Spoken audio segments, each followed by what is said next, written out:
Welcome to what may very well be one of the most important videos we've ever made. Now, in order to even begin this video, I must first establish this disclaimer. This video is a set of hypotheses, an exploration of the world, and while many ideas will be explored, what we are sharing here is not meant to be taken as definitive truth. We're not claiming this is entirely made up of facts. Rather, we are attempting to explore a deeper, perhaps darker, area of human consciousness and see the bigger picture of what is really going on. Please have your own experience, do your own research, and don't be afraid to go deeper down the rabbit hole. For the truth is often stranger than fiction. There's no denying that the collective human consciousness is in quite of a pickle today. It is chaotic and overtaking itself and all of nature. Because of the internet, we have nearly real-time access to information, and yet most people are only seeing a particular slice of the story. For example, the algorithms behind what you find when you use Google, Facebook, YouTube, and almost every other social network are designed to show you what you're already looking for, or what the computer code thinks you want to see based on other people's behavior. Unless you're actively searching for new information, to find something different, or follow someone who is creating content that is going down rabbit holes and sharing what they find, what you get is generally what you're already accustomed to seeing. You only see what you want to see. Further, due to the controversial nature of many ideas, especially those labeled as conspiracy theories, many ideas are not explored by the masses because when they hear about it, they see that these ideas are ridiculed and they write them off as nonsense or dangerous extremism. Following the herd mentality makes it easier to dismiss exploring new ideas, so people can easily go along with their lives. This is critical because the ability to change one's belief changes your experience of life, and most people are happy just letting things be as they are. A minority of people are compelled to seek higher truth at all cost, and certainly most of us know that sometimes it can be very hard to empathize with those who choose comfort over following their passions. As the saying goes, you can take a horse to water, but you can't make it drink, and trying to convince others to think differently only leads to distress on everyone's part. As many ancient texts will suggest, this is not how true wisdom is passed on. This creates a sort of self-created deception and distraction from the bigger picture, which is rarely explored. If you're already familiar with spirit science, we've talked before about how everything is connected. This was even a fundamental part of my own awakening, where I had a transcendent experience that all things were one, unified and stemming from and linking to a singular greater whole. Yet today, and the struggle of human consciousness, is that most people are not seeing it, simply not looking, or not even wanting to look. In modern science today, there are many scientists searching for an all-pervading theory of everything, something that unifies quantum mechanics and the theories of relativity. And so today, we respectfully present to you the conspiracy theory of everything. I invite you to watch this with the intention of self-reflection, for as is the nature of consciousness itself, pointing the finger and blaming others only creates more of the same cycle that we've been trapped in. Liberating ourselves from the illusion is the only way to really break free of the shackles that bind us to our lower state of being.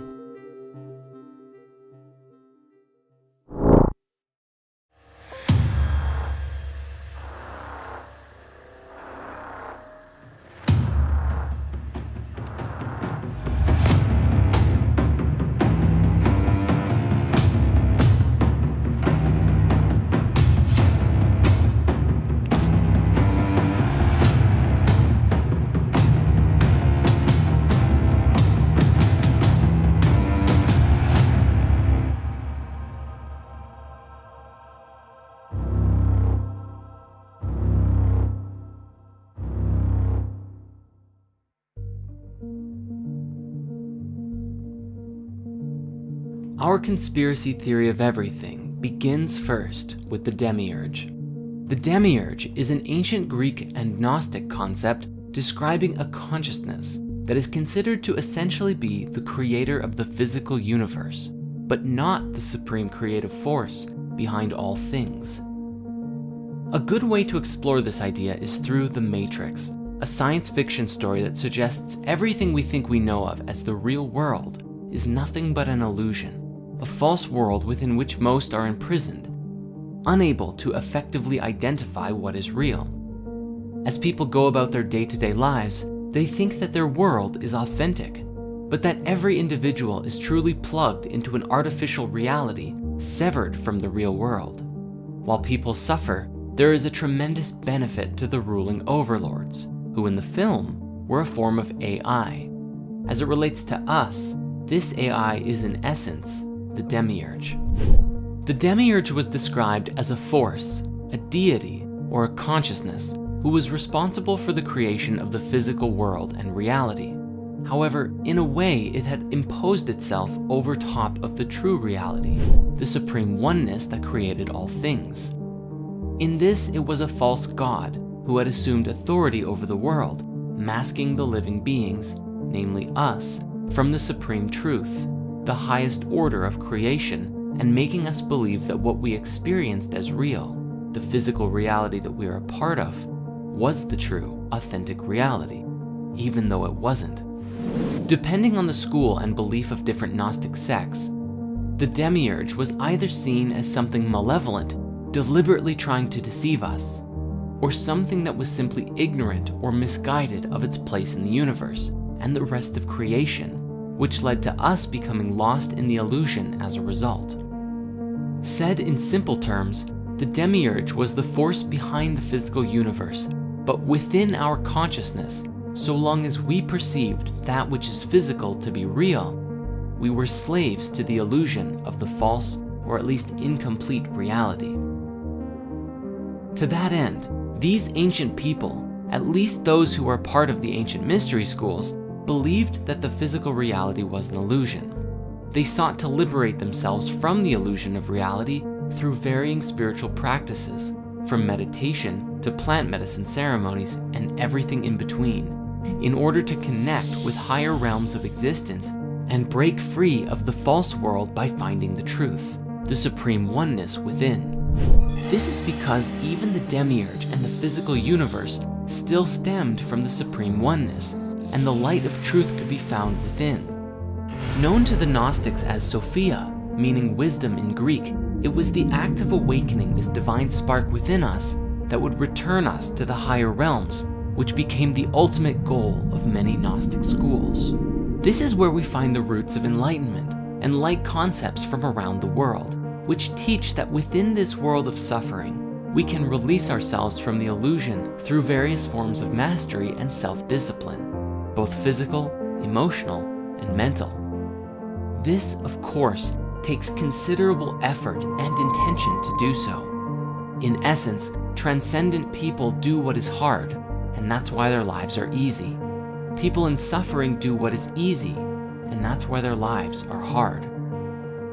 Fast forward to today, there is a tremendous volume of voices from across the internet, exploring ideas, concepts, and sharing a metric buttload of memes. But amidst the voices of the masses, we find a new concept emerging and being discussed in scientific and even some mainstream circles. An idea that proposes that the entire universe as we know of is actually a hologram or a simulation of some kind.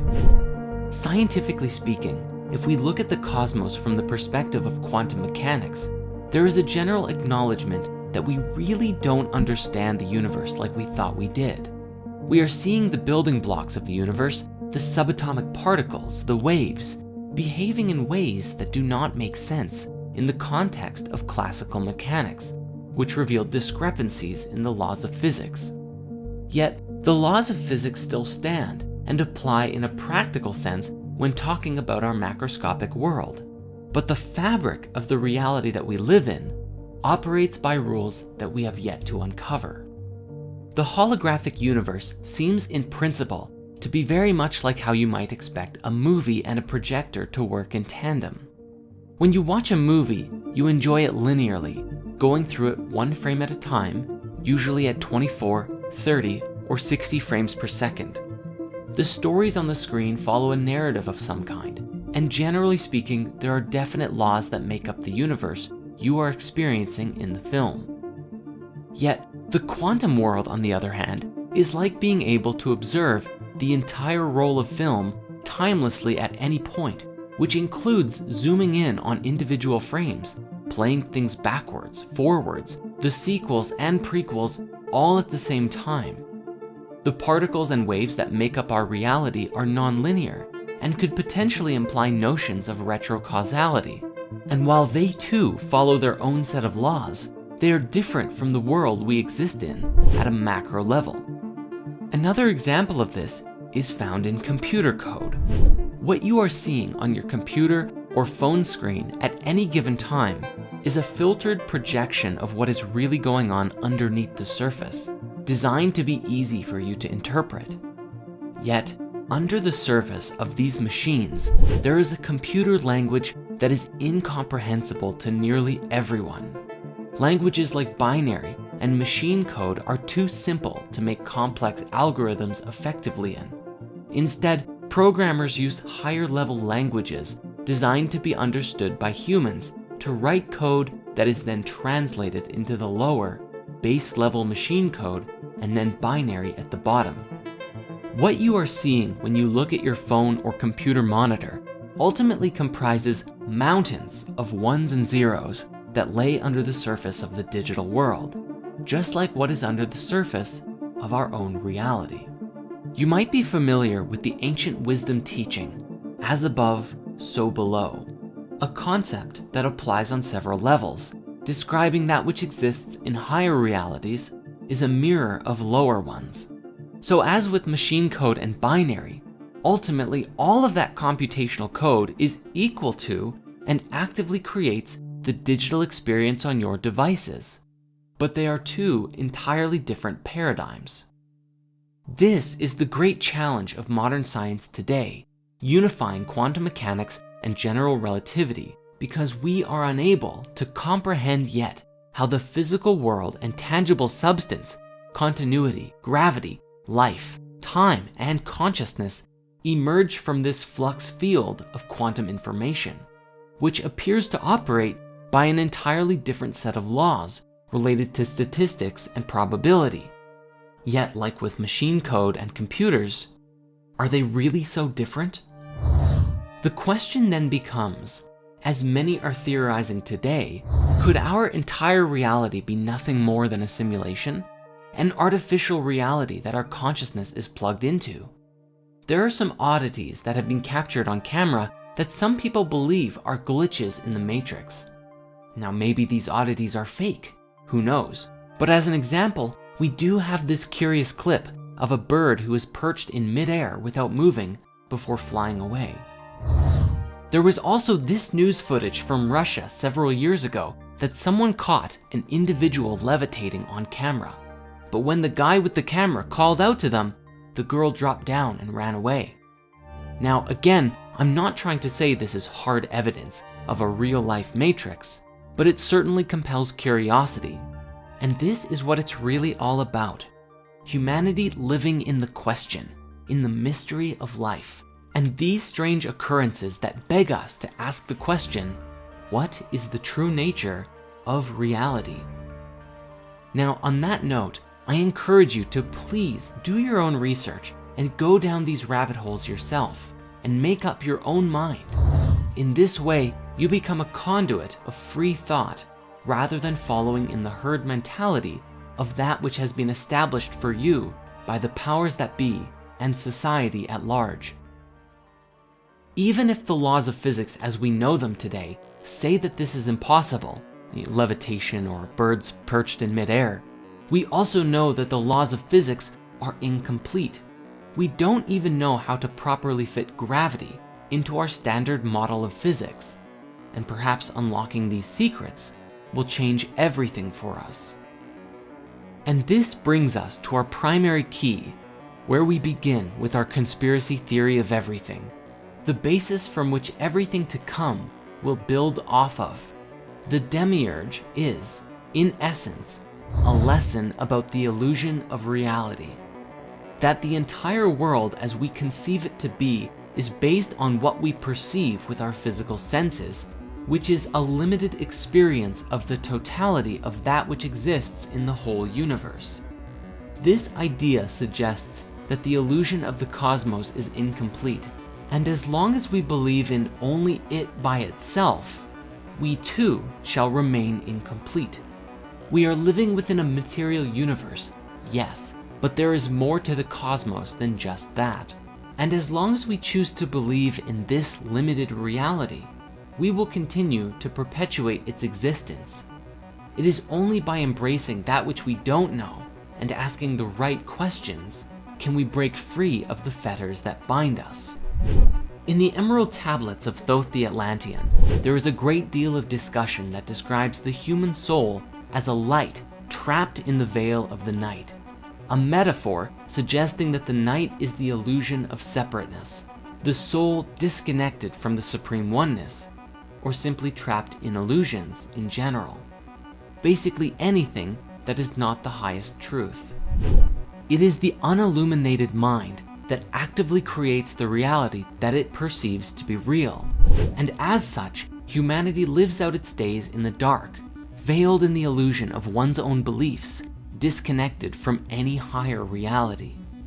This was portrayed excellently in Marvel's Doctor Strange, when Stephen denies anything beyond the material universe, and then is shown a glimpse of the multidimensional nature of reality, that thoughts are things.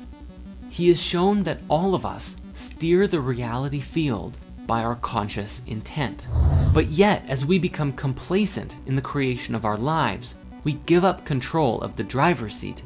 But then the question is, who is driving the ship? Literally anyone and everything else. Carl Jung called it the collective unconscious, the collective mind field of everyone whose thoughts and feelings influence our own very decisions and actions by the concentration of their energetic weight. Whether it be the media, the news, advertisements, what your family or friends tell you, or things that you just happen across on the internet. Ultimately, all of it is processed by our egos, which shape who we think we are as we disconnect further from the nature of our being. So the question then becomes, what is the truth? What is the higher reality? And how do we connect with it? The ancient wisdom teachings describe that the quest for wisdom, or enlightenment, or the true nature of being, is a continuous journey into the unknown, and the illumination that we are active creators of our lives, not simply beholden unto the preconceived patterns that we've been following in. The great truth we must understand about the demiurge is that we are the ones who actively perpetuate its existence by believing in the physical universe as the ultimate reality. Your beliefs shape the reality that you experience, as Dr. Bruce Lipton has demonstrated through his work with the biology of belief. The beliefs and ideas that we hold in our minds can be scientifically proven to affect how our DNA and cells express themselves. If you believe you are a lowlife with nothing going on and will die alone and miserable, guess what kind of life you will lead? If you believe you can change the world, guess what kind of life you will lead? In order to break free of the limitations that we feel are imposed upon us, we must first believe that it's possible to do so. We must open ourselves to a greater truth, a greater reality, one that is beyond the demiurge, and perceive a cosmic truth that forever changes life as we know it. Yet, humanity is not paying attention to messages like this in mass, and there is a reason for it. It is a very significant and critical thing, for this one piece of the puzzle must be resolved in order for humanity to truly advance as a species and break free of illusion collectively.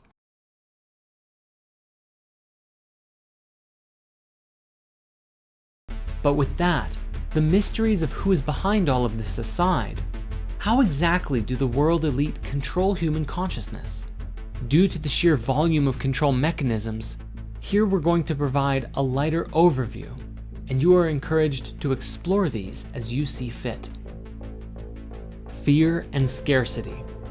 At the highest level of control, fear is one of the most easiest methods to control the population in mass. This is a two-way street that binds the influence from the elite and us together, for we actively perpetuate the problem when we live from fear and scarcity, spreading it around to each other like a nasty virus. Fear can be used to corral people in all manner of directions, to take actions that are not in their best interest, or to give up their power and control to others. Our food. For the most part, all of the food that we're eating today is toxic, designed to subdue our creative energy, making us easily addicted to things that are unhealthy for us. Whether it's processed foods, rich with salt, sugar, and fat, or even our produce, which has been chemically engineered or sprayed with pesticides and herbicides. We can see this with Monsanto, who have actually patented seed and GMO production, disallowed the ancient practice of saving seeds, and ultimately controlled the food supply, but have masked it as providing the world food.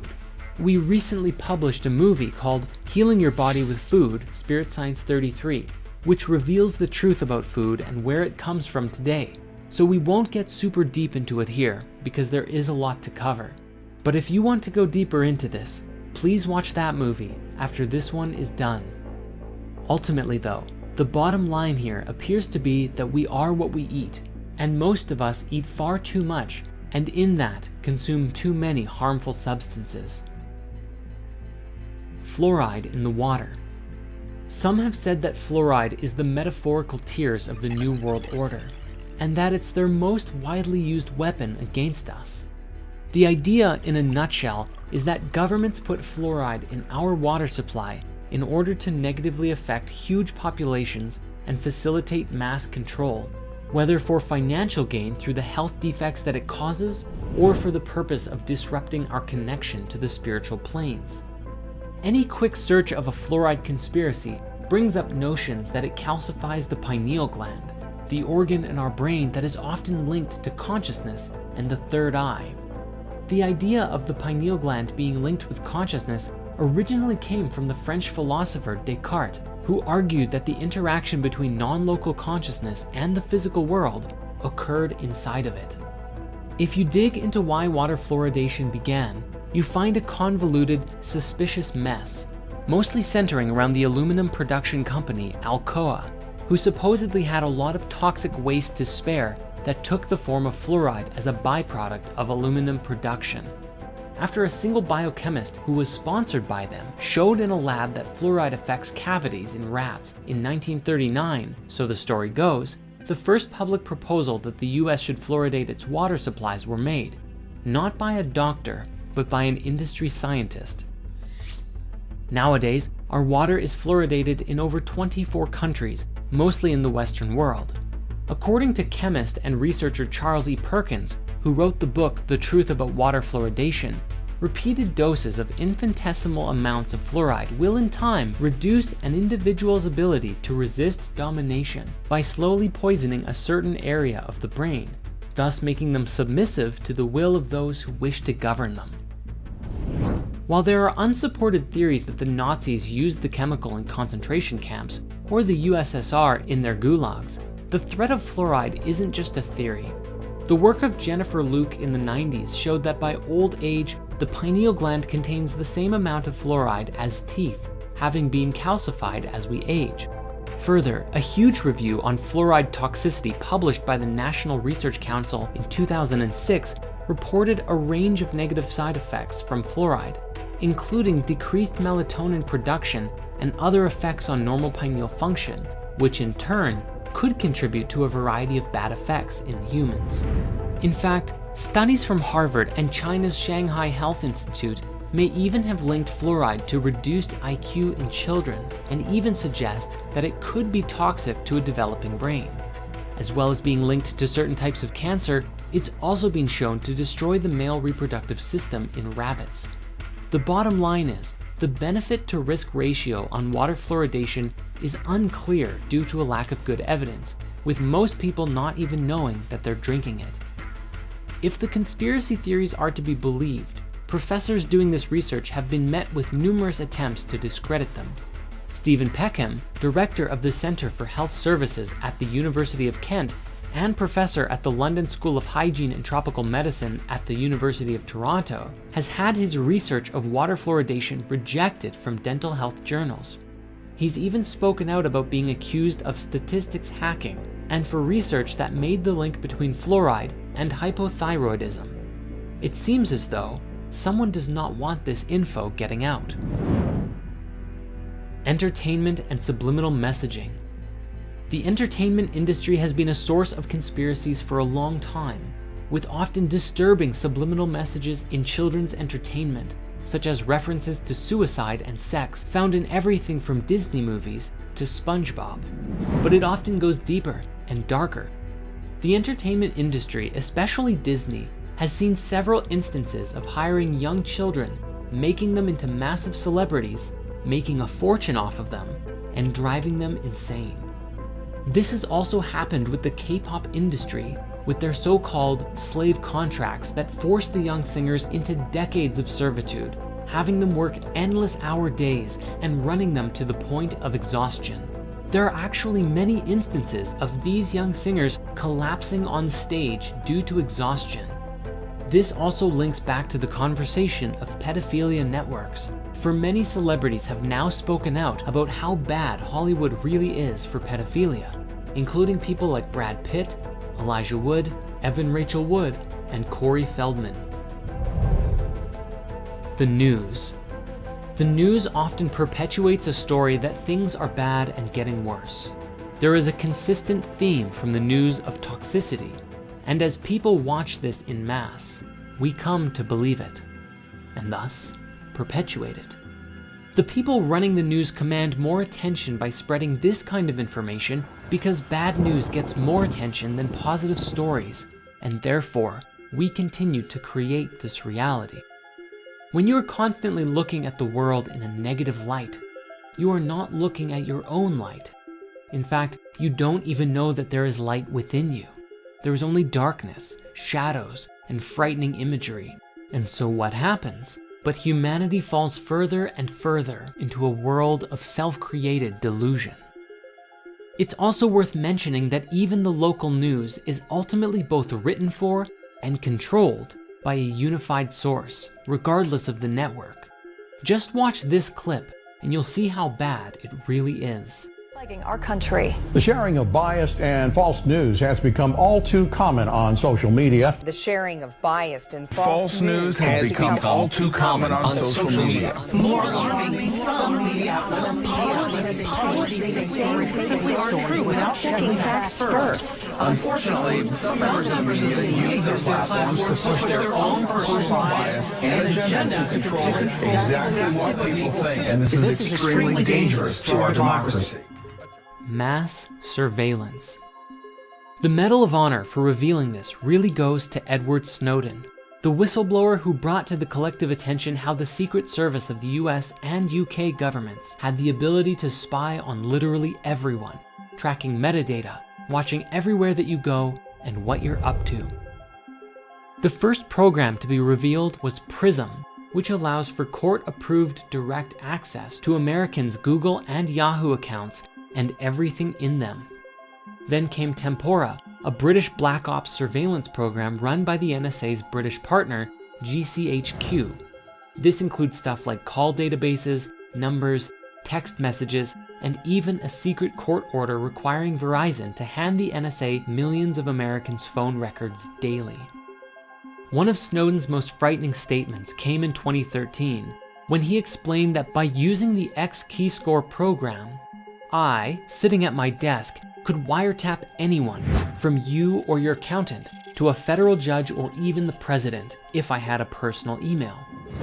The NSA's top secret black budget, obtained by Snowden, exposed the successes and failures of over 16 spy agencies comprising the US intelligence community, and revealed that the NSA was paying US private tech companies for clandestine access to their communications networks. All in all, it was revealed that the NSA was harvesting millions of emails and instant messaging contact lists, searching email content, tracking and mapping the location of cell phones, undermining attempts at encryption via Bull Run, and that the agency was using cookies to piggyback on the same tools used by internet advertisers to pinpoint targets for government hacking and to bolster surveillance. And yet, after all of this info being dropped, it has mysteriously disappeared from mainstream discussion. Our belief systems. We do it to ourselves. At some level, we have to take responsibility for ourselves. As easy as it may be to point the finger at the ruling elite, and there's no question, justice must be served, we must also recognize ourselves as a part of the problem through our own beliefs, herd mentality, and lack of mindfulness and unwillingness to strive for wisdom. If we wish to truly be a part of the solution, I know you've heard this before, but it's more serious than ever. Be the change you wish to see in the world. As Bruce Lipton has demonstrated with his groundbreaking work in epigenetics, our very beliefs affect our biological systems in deep and very impactful ways. If we can believe we can live a happy life, then we can. And if we believe that it's impossible, then we actually shut off ourselves and our bodies from receiving and experiencing satisfaction. Further, people will often try and rope their friends into their belief systems in order to validate their own opinions and perspectives. And so what we're dealing with here is a mass field of consciousness that is trying to push its beliefs onto everyone else, and the truth is muddled and lost. Generally speaking, all of this unconsciousness keeps us small, and we do it to ourselves. The collective mindset often appears to lack any interest in education, learning, wisdom, or connecting with truth, and in this may compel us to outrageous levels of stupidity. Now, at some level, we must be able to laugh at ourselves, because humans are notorious for often doing very dumb things. And in today's day and age, these things are often captured on camera and shared for all to see, which fills up Reddit and YouTube channels to no end. For example, scrolling through Reddit's Our What Could Go Wrong channel will bring endless laughter at the ridiculous things that people do every day. Yet, it is also a clear reflection of our lack of ability to generally exercise a higher consciousness on a regular basis. If we really want to evolve, we have to do better. From the very top of the chain to the very bottom, it seems clear that there is a problem. At the beginning of this chapter, we said that there is a sickness running through the underbelly of human consciousness. And while we have explored the idea that this sickness may be perpetuated and inflicted upon us by a demonic consciousness, whether it's sick, twisted psychopaths, a reptilian species, or demonic entities themselves, the truth is that we actively perpetuate it by staying asleep, pessimistic, and disconnected. And such is the nature of this chapter within the conspiracy theory of everything. Upon exploring the spiritual path, we can see that we remain complacent due to the disconnection of our souls. For when we live just from the ego, we live as self-centered, materialistic, pleasure-seeking beings who do not actively perceive or care for the search for anything greater. The soul is the voice of truth, love, and compassion within you, the most authentic and highest version of you. It is the eye of awareness within your heart that connects you to everything, that sees and knows that all things are connected. However, in mass, there are so many who are disconnected from the soul and don't even believe that it exists. Thus, ideas like this are often ridiculed and demeaned by the masses, which further perpetuates the soulless body of human consciousness running rampant. A body of ego. Obviously, this makes it very easy for the elite to control the collective mind using all of the ways that we've explored, because we are not operating from a state of higher collective consciousness. Rather, we are operating as if we are chickens with our heads cut off. Yet, if even but a glimpse of the soul can be seen, which often happens through lucid dreams, near-death experiences, psychedelic experiences, or other personal transformational revelations, an individual is usually changed forever. It is very difficult to go back to the way things were, when you suddenly see and experience within that you are a part of something so much greater than yourself, and that your own thoughts, feelings, and actions have a direct impact on the world around you. How could you go back to being ignorant of this once you know a higher truth? We must be mindful that solving this problem must be taken from both ends of the spectrum. Those who are perpetuating the crimes against humanity, the mass manipulation, the pedophiles, the rapists, the murderers, all of them must be brought to justice. However, if we think this will solve all of our problems, we are sorely mistaken. For if we remain asleep and complacent, we remove one leader and a new one just takes its place, and the cycle continues forever. Thus, the other half of the equation is that we must also take it upon ourselves, each of us, to evolve our way of thinking, to heal the connection with our soul, and to be examples of what it means to be virtuous, soulful, and compassionate. But again, this is only still just the beginning, for our journey of waking up also stands in alignment with the evolution of technology and the introduction of new tech that will forever shape the future as we know it.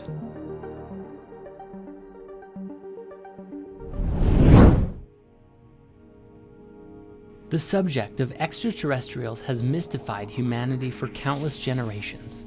The question of, are we alone in the universe, has inspired us to push forward and advance as a species in the search for life in the great beyond. But to this day, judging by the way people generally treat the subject, it would appear that we have yet to make any form of substantial contact. Yet, the awareness of a deeper truth, that something is being hidden from us, is regularly being leaked to this day. Let's start with some basics, which would be UFOs, which we all know stands for Unidentified Flying Objects, or as they're starting to be called today, UAVs, Unidentified Aerial Vehicles. It was shortly after the 2 atomic bombs went off during World War II that UFO sightings spiked around the world. Hundreds of reports of UFOs began to emerge in the decade that followed the incident, and it was in 1947 in Roswell, New Mexico, that things got really interesting. Reports of a UFO crash landing in the shape of a flying disc inspired tremendous interest in possible alien activity as the US military quickly quarantined and cleaned up the site, claiming it was simply a weather balloon. This was really the beginning, and today, thanks to modern technology, especially cell phones, we have access to thousands, if not tens of thousands, of seemingly unexplainable UFO sightings from around the world. My own personal favorite is the Dome of the Rock incident from 2011, where several independent people caught footage of a bright, glowing, and oscillating orb that descended over the Dome of the Rock in Jerusalem.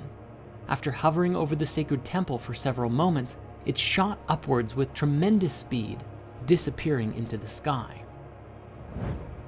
In more recent times, a video that was leaked several years ago was released by none other than the Pentagon, featuring 3 separate accounts of US military pilots attempting to track and follow incredibly fast-moving aerial ships, without any clue as to what they were. Along with curious phenomena like these, we also have a long list of ex-military officials who have either claimed to have seen or even had some level of interaction with these crafts, identifying that not only are they real, but they have no idea what they are. One particular interesting subject in this discussion is the work of Robert Dean, a retired command sergeant major who, after that job, became a ufologist and had been very public about his experiences with UFOs and ETs up until his passing away in 2018. At one point, he gave a presentation, the full thing of which you can find available on YouTube, accounting many of the things that he saw in the military and NASA. The most interesting of which being the story of what happened during the real moon landing. Now, many people today believe that the moon landing itself is a conspiracy, that it was faked because of certain things that stand out about the moon landing that don't make sense, such as why the crosshairs of a camera are appearing behind a particular object on the screen, or the strange objects in the reflection of the astronaut's visor. But what Robert Dean has described was that there was actually a real moon landing, but what happened was that upon arriving at the moon, what the astronauts found was that it was populated. There were, according to him, little alien people walking all over the place, ships flying through the, well, I'd call it air, but I guess they don't have oxygen up there, do they? This was such a shock to the astronauts that after their visit, they returned back with 40 rolls of film of what they saw, and NASA supposedly destroyed it. The thinking seems to be that the revelation of this truth was so out there that NASA buried the truth because of what would happen to the world if this was to get out. Now, I'm not saying that I'm in support of hiding the truth, but at the same time, think of how many religious beliefs would be shattered from this truth. How much chaos would be caused if all of a sudden, our entire global paradigm was to change in an instant. Again, I'm not saying that they're destroying the footage, if it did happen, was a good thing, but at the very least, trying to see things from every perspective. Specifically, there was an ex-CIA operative who spoke with AJ Plus at one point, and she described that the single most important thing that she learned from her time as basically a spy was that everyone believes they are the good guy. So even if this event did happen, whoever it is at NASA who controlled all of the information probably did it believing they were doing the right thing. We will return to Robert Dean at another point soon because he shared something else that was very interesting. However, first we have to discuss this. You may be familiar with a man named Bob Lazar, one of, if not the first, to come forward with inside leaks about the secret government UFO programs. He claimed to have been hired in the late 1980s to reverse engineer purported extraterrestrial technology at what he described was a secret site called S4, a site similar to, and rather close to, Area 51. He described that he had access to a recovered UFO ship and for several years was attempting to discover the secrets of how it worked. Lazar claimed that the propulsion of the studied vehicle was fueled by the chemical element with the atomic number 115, known today as moscovium, or E115, which at the time was named unumpentium, since it hadn't been created yet. However, it was first synthesized in 2003 by a joint team of Russian and American scientists for real. He said that the propulsion system relied on a stable isotope of E115, which supposedly generated a gravity wave after being excited by livermorium, element 116, during proton bombardment. He argued that the decay products brought about by the reaction between the two elements would include gravitons, a hypothetical quantum particle that is thought to be responsible for gravity. In his new Netflix documentary, he used the analogy that the craft is kind of like a bowling ball. If you were to put a ball onto a piece of fabric or your bed sheet and then proceeded to push down on the areas around it, the bowling ball would fall forward into the bends and gaps that you create around it. In this way, the craft would kind of just fall through space by distorting space-time around it, like in a continuous rolling motion. This is what allowed the vehicle to fly and to evade visual detection by bending light around it. He said it levitated silently, and when it was activated, he was unable to even put his hand on it because the force would repel his hand away like a strong gravitational field. According to intel that he received while at S4, the ship, which was one of 9 that the military had access to, was originally from the twin binary star system called Zeta Reticuli and had belonged to the Greys, which are the most common visual of aliens that we generally see today when you think of what an alien might look like. We even have an emoji for it. He also explained that the way that the military worked was so secretive that they wouldn't even let the various divisions studying the craft to communicate with each other, so progress on reverse engineering the technology was very slow. While one group would be working on controls, another on propulsion, and another on, well, you get the picture.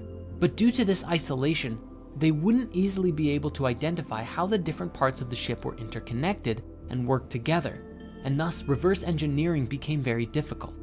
This was especially challenging because supposedly the ship was entirely interconnected. There weren't really any moving parts. It seemed to be one singular solid object. The seat and floor and panels and walls were all one singular material, with no sharp edges anywhere, an entirely different kind of machine than anything we're used to today.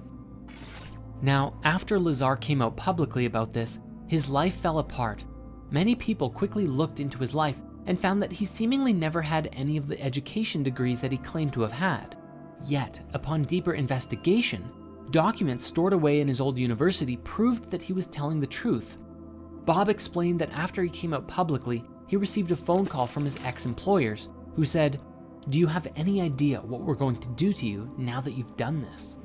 And for many years, Bob suffered as much of his past was erased, and he was made to look like a fool in front of the masses. Now, Bob's story is a very interesting one. My highest recommendation is checking out the documentary he created with Jeremy Corbell called Bob Lazar, Area 51 and Flying Saucers, as well as the Joe Rogan podcast that they appeared on, where Bob goes deep into the story of what happened and what he learned.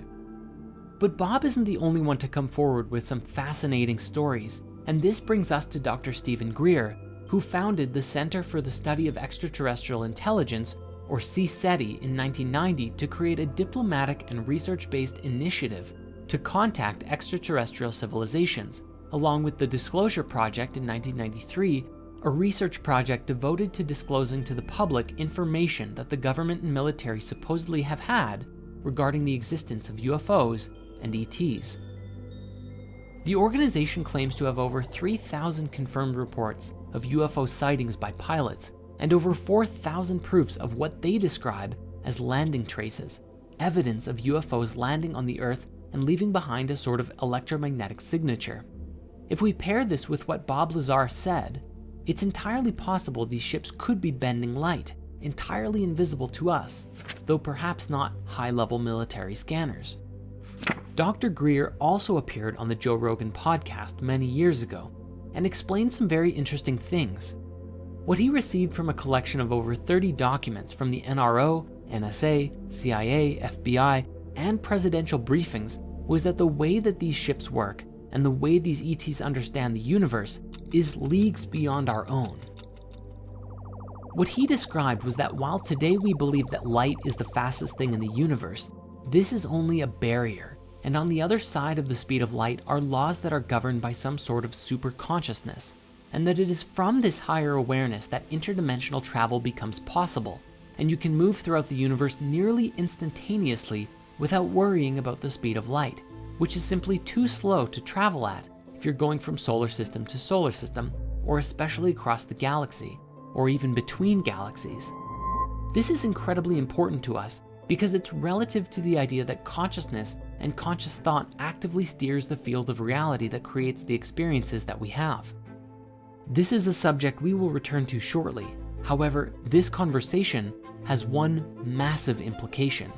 You see, one thing that Dr. Greer explained was that the significance of alien life to us isn't really all about ETs at all, but about technology. The very instant that it became available would completely transform life on Earth forever. Imagine suddenly being able to travel to distant planets or explore the universe, and forget about having power to fuel the entire world's energy requirements forever. You'd have enough power to blow up a planet if you wanted to. This has tremendous implications to it, and may even be part of the reasoning for keeping the technology hidden for now. The question arises, is this technology hidden so that only the secret rulers of the world can have it? Or is it because humanity is not yet ready to inherit such a gift? One final piece in the ET and UFO conspiracy is the concept of the hoaxed alien attack. This comes from the late Dr. Wernher von Braun, the top Nazi scientist of Hitler's army, who, after World War II, came to the United States to work for the US government. Funny how that happens. And on his deathbed, he theorized that after a war with the Middle East, one day there would be a hoaxed alien attack, which was a part of the secret plan to weaponize space and control the world.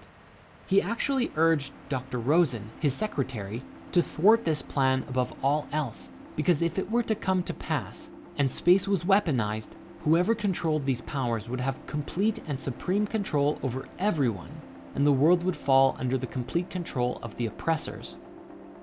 Now, the subject of ETs does not end there, however, because there is also the reptilian conspiracy, most famously brought to the public attention by the British conspiracy theorist David Icke.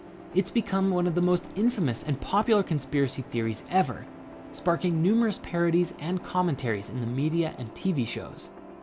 To put it simply, Ike believes that an interdimensional race of reptilian entities known as Archons have hijacked the Earth and are stopping humanity from realizing our true potential. He has argued that these Archons are the same beings mentioned in many Gnostic texts that have identified themselves as demons and rulers of the 7 planets in various traditions, mostly having the ultimate goal of preventing souls from leaving the material realm. He claims that because of this, they have gone by many names throughout history, including the Anunnaki from Sumerian myth and the Watchers and Nephilim from the Book of Enoch. He argues that human sacrifice to the gods in the ancient world was actually for the reptilians' benefit, especially the sacrifice of children, because he tells us that at the moment of death by sacrifice, a form of adrenaline surges through the body, accumulating at the base of the brain, and is apparently more potent in children, something that is today reminiscent of adrenochrome. Bringing it more into the modern day, he claims that a genetically modified human Archon hybrid race of shape-shifting reptilians, known as the Babylonian Brotherhood, or the Illuminati or Freemasons to us today, manipulate global events to keep humans in constant fear, so that the Archons can feed off of the negative energy that this creates. Now, he has also claimed that the members of this secret elite are descended from reptilians coming from the Draco constellation. He stated that the reptilians come not only from another planet, but also another dimension, the lower level of the 4th dimension, which he calls the astral plane, the one nearest to the physical world.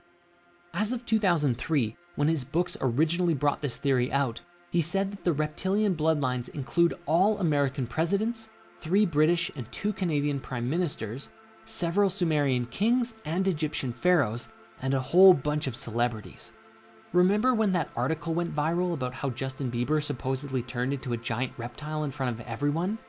Some of the most prominent bloodlines are said to include the Rockefellers, Rothschilds, various wealthy European families, and established families of the eastern United States, and the British royal family. In fact, he said in numerous interviews that he saw former British Prime Minister Ted Heath's eyes turn entirely jet black while the 2 men waited for a Sky News interview in 1989. Ultimately, the global elite make up the top of the pyramid for the reptilians in modern day, all with the intention to keep us sedated and trapped in this reality without gaining a higher knowledge. At the top of the global elite are what Ike has referred to as the prison wardens, who oversee us in what is, to them, just a prison world. Along with the New World Order, their main goal is apparently to create a microchipped population, a one-world government, and a global Orwellian fascist state, a brave new world, which he claims will be a post-truth era where freedom of speech is denied. And how are they planning to do this, you might ask? Well, if Ike is to be believed, then the Brotherhood either created or controls everything. Things like the United Nations, the International Monetary Fund, Round Table, the Council on Foreign Relations, Chatham House, the Club of Rome, the Royal Institute of International Affairs, the Trilateral Commission, and the Bilderberg Group, as well as the media, military, CIA, MI6, Mossad, scientific publications, most religious doctrine, and even the internet. In other words, they control every aspect of our society and can make us believe what they want, when they want. Before we move on, I think it's important that we now revisit Bob Dean and a particularly interesting story that he shared during the European Exopolitics Summit in 2009. He described that he was attending his son's retirement ceremony from the US Navy in Washington, D.C., and at this event, there were a great deal of active and retired generals, admirals, captains, and more. One particular retired Navy scientist approached him and said, "Hey, I know you. You're that retired command sergeant major who has opened up about the UFOs. I have a story for you. That my last government job was as a plasma fusion physicist at a top secret place outside of Las Vegas, and I was working there for 5 years with 2 guys who were not from here. They were from somewhere else, delightful people supporting us in figuring out plasma fusion, which equates to infinite energy forever." The man said, "After a few years of working with these guys, I approached one of them and asked, okay, what do you really think of us, humans, as a species? And the alien said, well, since you've asked, we think you are a primitive, savage, and dangerous race.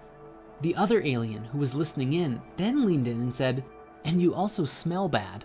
And he explained that it's not really about our bodies, although yes, we have polluted our bodies and the earth to a wild extent, but that we also have a psychic odor about us. Our thoughts and feelings are so negative that other higher species find it terribly offensive. While this story is actually kind of funny, it's also something that we should take very seriously. According to the reports and expressions from many whistleblowers, the other species who are interacting with us are actually mostly benevolent, and if we can really listen to what they have to say and do some meaningful self-reflection, it may just help us to clear out our own negativity, release ourselves from any reptilian or other controlling influences, and put us into a position to meet some really cool otherworldly species.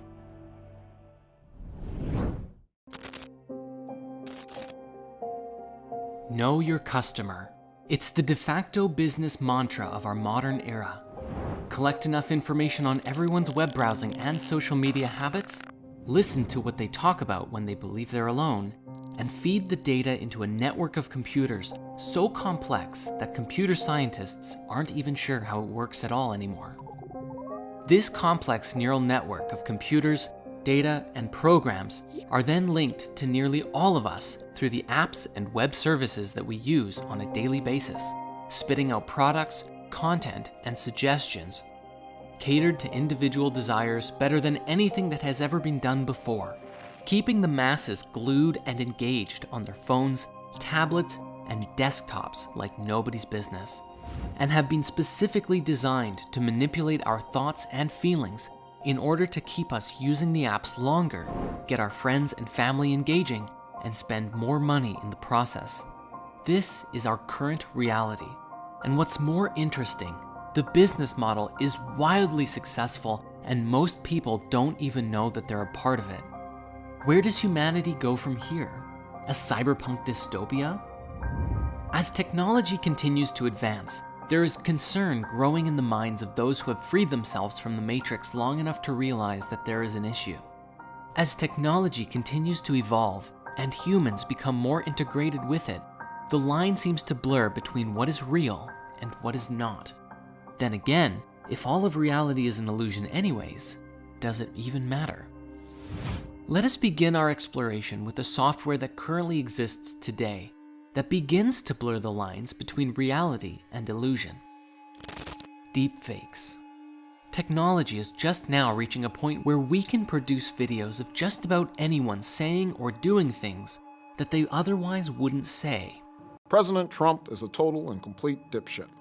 Granted, this technology is still in its infancy, and while that clip itself can easily be identified as a fake, every day as it improves, it becomes more and more difficult to tell the difference between deepfake and reality. Even today, it's being used in nefarious ways, including making porn videos of celebrities by taking their faces and applying them to other bodies. As time goes on, we may exist in a world where across the internet could exist countless videos of famous people, celebrities, politicians, all saying things that they would never otherwise say. And what happens when it gets so good that nobody can tell the difference? The real and fake versions arguing over which one is authentic. But of course, this is only the beginning of our technological conspiracies and how we slowly lose touch with our world as we enter into new ones. One of the biggest growing concerns in the world is the belief that the powers that be are attempting to control everyone through advanced microchip technology. For while each of our mobile devices already track and monitor us, the microchips could be used to monitor and potentially even manipulate thoughts and emotions on a mass level, just like Facebook and Google are already doing today. The powers that be wouldn't just be watching you on the outside, they'd be able to monitor everything inside, everything about you, down to what you think about. This technology, combined with an AI that can associate complex combinations of states within your physiology, predicting future behaviors and affecting our perception and decision-making processes, a very scary and possible reality becomes available to us, one where we integrate with technology. As we know, this is already happening on some level right now, with the algorithms actively recording everything you search and serving it back to you on a silver platter. This, however, would be a far more invasive integration, and what's even crazier to consider is that people would do it voluntarily. You see, very few people are going to just allow this technology to be embedded in their bodies just so that the government can monitor them. Rather, just like with cell phones today, the microchip will be a no-brainer for people who are willing to receive the benefits of this tech, and the exchange, intimate access to your personal information, everything you see, think, feel, touch, taste, and so on. But what kind of benefits would there be? Well, at the earliest level, which Elon Musk has already announced with Neuralink, is that by connecting a very few tiny wires directly into your brain, they could theoretically overwrite neural patterns of depression, anxiety, and even help heal spinal problems, among other things. But in the grand scheme of things, and with a great deal of innovation, where this technology seems to go is into the realm of having a sort of telepathic link to the internet. When you have a question, instead of pulling out your phone and searching for the answers on the internet, you can access all of the information instantaneously about anything that you want. For others with the implant, you may find yourself connecting to others in a pseudo-telepathic kind of way, where your thoughts and feelings could be personally shared with others in real time, communicating beyond words, but with a language of images, pictures, and even sharing experiences. This would allow you to connect with others both mentally and empathically as well, which could bring people closer together. This would fundamentally change the education system too, for who needs school when you have instant access to every bit of information known to mankind right there in your mind? This chip could theoretically support you in downloading information thousands, if not millions of times faster than reading or watching documentaries. Much like Neo in the Matrix, downloading a lifetime worth of fighting techniques and becoming a kung fu master in a single day, this level of integration could be possible with this kind of technology. Imagine if you wanted to become an amazing artist or learn everything there is to learn about programming, quantum mechanics, or even becoming a professional accountant or lawyer. So why not just spend an afternoon or evening downloading and installing courses directly into your mind? You could theoretically condense 6 years of intense university studies into a weekend and have the exact same level of knowledge, or even greater knowledge, compared to someone who took the time to learn it the old-fashioned way. And as more and more people integrate with technology, it may even lead to a collective hive mind, where everyone's own brains become processors for a collective consciousness shared amongst all integrated people. On the one hand, it's very much like the Borg from Star Trek, but on the other hand, it seems to relate with many ancient writings, such as the Hermetic texts, as well as ideas that people like Stephen Greer have put forward. The idea that there is only one consciousness, and while all of our bodies appear separate and perceive disconnection from one another, ultimately, we're all sharing the same consciousness within the source field. The advent of this kind of technology would have earth-shattering implications for all of us, and life would never be the same.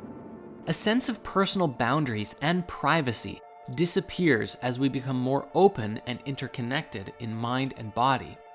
But again, as wonderful as some of these ideas sound, the conspiracy remains. Who programmed the AI that links into our minds? And much like Facebook and Google operating today, would this mental tech dissolve our personalities, losing our individuality and making us more like robots? When all of us are connected in this kind of way, the lines of reality blur further, and we are called to ask, who are we, really? Yet the microchip technology is really only the beginning for how we might connect through tech, because where things could go are directly into the realms of something straight out of a sci-fi movie.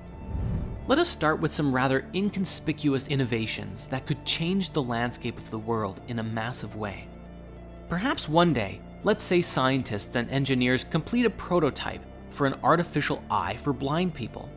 One simple surgery, and it's a miracle. People who have been blind their whole lives suddenly have the gift of sight. But it won't stop there though. Suddenly these people can see wavelengths of light that normal eyes can't, have an integrated zoom feature giving them binocular eyes, and even have an augmented reality display directly in their inner vision. These people could literally play Pokemon Go anywhere without a phone, literally seeing Pokemon all over the place. When cyborgs can not only see, but see better than someone with normal eyes, even people with fine eyesight will want this upgrade, and a new generation of upgraded humans begins. Even on a less invasive level, we have the ideas like the digital contact lens depicted in the new Brave New World series, which is a contact that hooks into receptors in the back of your eye, giving you a direct mental and visual link to everyone else in society. This could happen with prosthetics too, and in a way it already is, although the tech is still in its infancy. If someone loses or breaks their legs or arms in a terrible accident, they can one day get bionic limbs that are more powerful and capable than any normal body part, giving them super strength or super speed, at least up to the limits of what the rest of the biological body can handle. When this tech is available, of course some people will opt to have their arms or legs replaced by bionic body parts. This may even be especially popular in top secret super soldier experiments done by militaries of the world, if they're not already doing it. Ideas like this have also been made popular in pop culture, such as with the cyborg in Treasure Planet or Ed Elric from Full Metal Alchemist. But speaking now to integrated experiences, let us shift our focus for a moment to consider VR. It's not impossible to think that something like the Oasis from Ready Player One could be right around our doorstep, a massive multiplayer online universe that puts you into the experience through VR technology. This could, and likely would, lead to a form of mass exodus from real life, as people begin shifting their lives into this digital realm. Why go to work in an office when you can work from any conceivable place in the universe? And then instead of spending time with friends at the bar after work, why not go hunting dragons together? Instead of playing racing games on your iPad, why not go and actually experience a race yourself? Completely immersive, yet safe from the comfort of your home. With all of the suffering in the world and the fantastic possibilities offered by VR, some people might seek out a life spent mostly or even totally in-game. And while everyone is inside of the game, what would happen to the real world? If we are not careful, we may end up with a reality like Ready Player One, with massive slums taking over as people spend less and less time in the physical dimension. Why bother fixing the real world when the in-game world is always perfect, beautiful, or at least exactly as it's designed to be? But even this is not the end, and the lines around what is real begins to blur until you can't even see the line anymore. One day, it may even become possible to transport your entire consciousness into a game. This concept was demonstrated powerfully by a show called Sword Art Online, in which a VR headset allowed individuals to leave their body behind as they enter into an entirely virtual reality. Your body is unconscious, you're not even aware of it, and you experience reality as if you are physically running around in Azeroth or Minecraft, Hyrule, or literally anywhere that you want, as anyone that you want. Recently, this idea was also portrayed in an episode of Black Mirror, with a next-level VR headset that is just a little disc that you put on the side of your head, and it transports your consciousness into a video game. As you enter into a world where you can literally do anything, like fly, use magic, go on epic quests, or even just spend an entire summer fishing by a beautiful lake in paradise, the question becomes, why spend any time in the physical world at all? Do you want to have a super powerful body? Or a super sexy one? How do you want your face to look? You can customize it to your liking freely. Since this technology would connect directly to your brain, it could even stimulate sensations like getting drunk, taking psychedelics, or rewiring your thinking patterns to be however you want. If the only concern of having to unplug is eating and going to the bathroom, then undoubtedly someone will create a technology that makes it so that that isn't even an issue, and you will truly never have to leave. One might also wonder exactly what would happen to your physical body if you were to rewire your consciousness and brain inside of the game world. Would it change your body appearance at all? A mass exodus from the physical world would create tremendous changes within humanity, as part of the human race strives to live in this new world, and another part rebels against it, or simply cannot afford to play the game. Further, once brain integration happens and mass data is collected on people's reactions to certain stimuli or events, the artificial intelligence could skillfully filter and alter your perception in reality, or completely guide your experience in VR so that you rarely, if ever, have a desire to stop using it.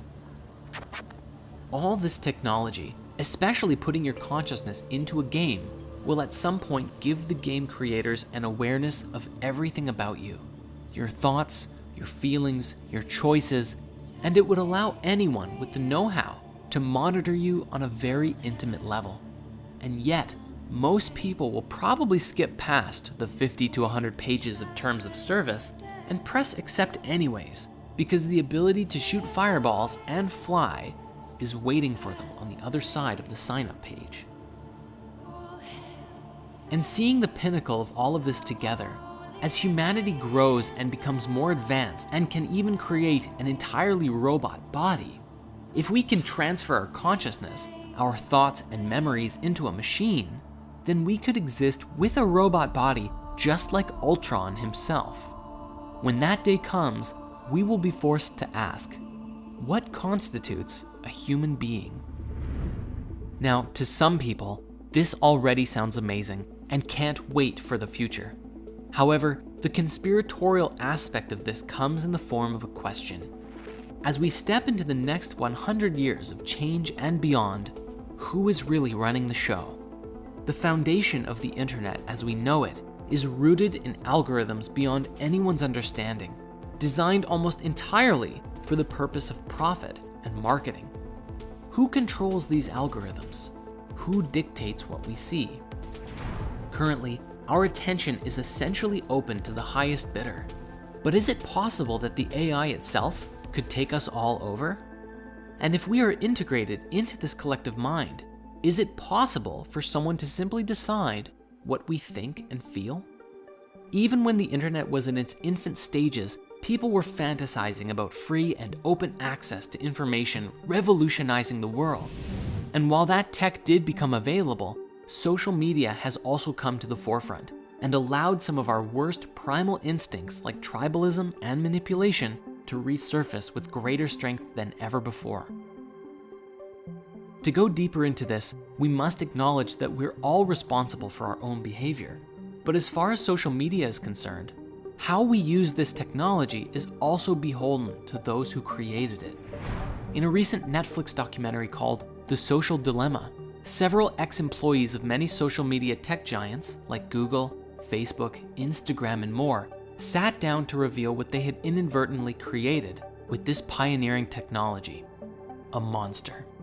They explained that they have created a world in which billions of lives are affected by the decisions of a small number of programmers, a social reality in which, through the way that the apps and software work, it facilitates very small and subtle changes in the way that people think and feel. It's so subtle that you don't even know it's happening. But the result is that most of us end up living inside of a delusional bubble, seeing only the content that we're already exposed to seeing. And this software can even help us create negative responses to people who believe anything different than us.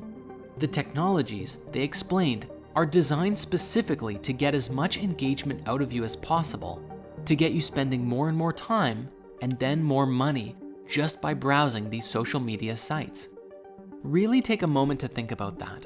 Every single thing that comes up on your own social media feed was put there by an algorithm that was trying to get you to keep scrolling, to warm you up to spending money with an ad, or continue to foster engagement by connecting with other people and bringing them back to the app too. A supposedly leaked document from a marketing presentation for video games showed dozens of pages, plans, and methods to use AI and data collection on the target gamer to determine when they were more likely to buy in-game items, and aggressively market to them by displaying offers at those times. Audio captured by the devices revealed to the AI the gender and mood of the player, and found that Wi-Fi signals could reveal their location, such as if the player is in the car or in their bedroom laying down. The AI would also pick up mouse movements and typing speed, revealing levels of engagement, determining how best to serve these ads to the individuals. All of this data is fed into the AI and analyzed by the marketing team to exploit human psychology for the sake of selling virtual goods. The presentation goes as far as using voice tone analysis to determine when players are slightly, moderately, and severely depressed, and then reduces the use of emotion-based advertisements and switches to logic-based advertisements, which were shown to be more effective in a depression. You can imagine what other tactics they might be using, and combined with their ability to manipulate the game to influence your state once you purchase more from their store, well, we weren't kidding when we said technology can be used to control us. Even if this presentation was fake, everything mentioned in it is well within the demonstrated power of AI today, and if it hasn't been integrated yet, you better believe that someone is working towards it. One singular and perhaps most critical questions we can ask ourselves in relationship to this new technology is, what is truth? How do we define and collectively agree on truth? Specifically, if we live in a world where no matter what you believe, you can always find support or evidence for the argument and perspectives that you hold. Want to believe the Earth is flat, round, or hollow? You can find ample evidence for all three. Are you left-wing, right-wing, extreme center? It doesn't matter. On the internet, these ways of thinking are both the greatest and most logical and perfect way of thinking, and the most destructive way of thinking that is destroying our beautiful planet, all at the same time, depending on who you ask. Thus, the question of truth becomes a pertinent one. How do we, collectively as a species, find truth together? This is a question that we will revisit further down our path. Regarding the modern news and entertainment industry, we already know that the masses are manipulated daily to think and feel and respond in certain ways. And with the insights offered in the social dilemma, it seems as though our social media is also encouraging us to begin behaving in hive mind mentality. This technology appears to cause us to stop becoming unique individuals and become just a cog in a massive machine. And this is where there's a pending issue with the integration of technology. What's to stop the AI from changing the nature of your being based on who's advertising to you in any given day on a deeper level than ever before? In the world today, as people have negative responses to news or events, this fuels more negativity around the issue. Not to mention, the news actively fuels more negative press and stories on a daily basis, so that even if there's a lot of good in the world, the negative stories always seem to get more attention. Conspiratorially speaking, there is more and more evidence that shows that consciousness actively steers reality, that our focus and what we focus on dictates what kind of life we experience. People with hope for the world are driven to create things, but people who focus on all the negative stuff in their life generally have more anxiety around things that happen and become stuck in their own fear. The coronavirus pandemic was a great example of this, as we saw mass divisions from people wearing face masks and generally being scared of potentially spreading this thing, and those who just relaxed into the quarantine and said, all right, we're here, and I'm going to use this as an opportunity to create some meaningful change, at least in my own life. And they did. If Facebook and Google are steering the mainstream narrative, then they ultimately have a massive influence in the direction that society goes. They could design their systems to create peace and prosperity in the world, but their core focus is profit, which is good for business. So why would they change their business model? This couldn't have been made more evident by a personal quote from Mark Zuckerberg, founder of Facebook, who actually said, What's good for the world isn't necessarily what's good for Facebook. Yes, he really said that, and he owns one of the largest companies in the world, influencing the lives of billions. Even if humanity was connected digitally with all of this access to information, such as consciousness integration and all that, unless you were actively looking to download and install books and wisdom into your mind, it's all too likely that the focus of our collective mind could be hijacked by advertisements, entertainment, or other things. The exact same as how we are constantly distracted by social media today, and this could even be used to steer our species in the direction of whoever or whatever was pulling the strings. At this point, it almost appears as though this kind of technological integration is inevitable, and if you're conflicted about it, you're not alone.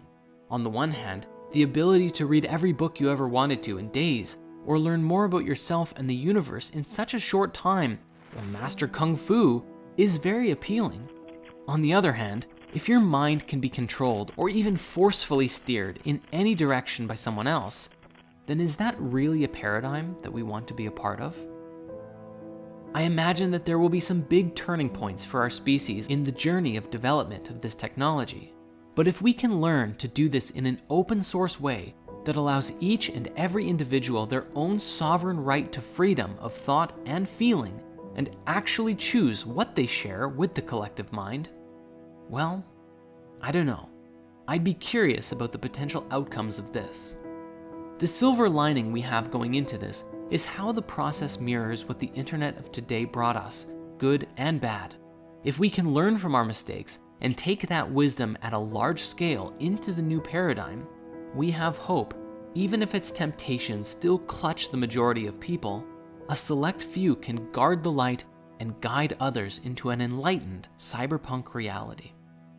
You can start practicing right now by being mindful of how your relationship with social media truly affects your life and the lives of those that it connects you with, and hopefully pass that wisdom on to future generations.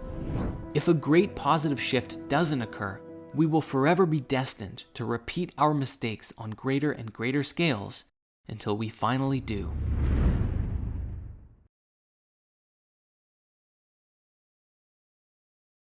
As we've seen so far, humanity is undergoing an exponential increase in veils being lifted, and we are seeing life being stirred up and changed like never before. One analogy we might use here is as if humanity has been in the dark for so long, isolated by socioeconomic and cultural divides, and yet with modern technology, it would seem as though the lights are collectively turning on. But now, there is so much light, all at once, that it is blinding. And despite our access to so much information today, we are still just as blind as we ever were. That is, while we allow time for our eyes to adjust. Yet the root of revelation doesn't just speak to veils lifted, but our own revelation from divine origin. Belief systems and ideologies are challenged in mass as new information comes out that asks us to reassess our paradigms of identity. As this happens, those who are willing to explore new ideas grow, and those who rail against anything new only burrow deeper into their own existing paradigm. Even in the new world we are creating, there are bound to be different paradigms that people live within. We must remember that some people are filled with hate, negativity, and suffering, all of which are descending from their own pain, which inhibits their higher consciousness and keeps them rooted in a lower vibration. This does not mean that they are bad people, for the only true remedy is compassion. No matter how far disconnected from their soul someone may be, they can always come back to the light. However, the only way for this to take place is if they genuinely want to, for unless someone seeks their own salvation, they will never end up finding it. Thus, it doesn't matter if someone spends their time living in a VR reality for years, abuses their bodies, or even in some future reality travels throughout the universe. All paths through life can be taken, but only one path leads to the liberation of the soul. This is the path within. May this be a lesson for all of us too, for if we are afraid of the darkness within us and others, and we attempt to quell it by attacking it with anger and hate, then we lessen our own vibration and reduce ourselves to the same state of consciousness as that which we are fighting against. Evil begets evil, and in the words of a wise Jedi Master, fear leads to anger, anger leads to hate, and hate leads to suffering. Hence, the true solution to the salvation of humanity, or the reconnection of our souls as we discussed so long ago, is through genuine and authentic compassion. By elevating our own consciousness to such a degree that our light radiates to those around us, and we become instruments of sacred transformative change by the goodness that we embody. And while this may sound to some like spiritual woo, the discoveries around this today have the power to radically change everything we think we know about both science and religion. These discoveries speak to a deeper, basic, and more intrinsic understanding about the nature of who we are and our place in the cosmos, as well as the abilities that we have and may inherit. Speaking to the nature of consciousness itself, these discoveries are so paradigm-shattering that life on Earth as we know it will never be the same once the knowledge becomes commonplace among the people of the Earth. That is, if it's ever allowed to get there. For a long time, our perception of spirituality has been governed by the religions of the world, and our perception of the universe and the nature of life has been governed by science.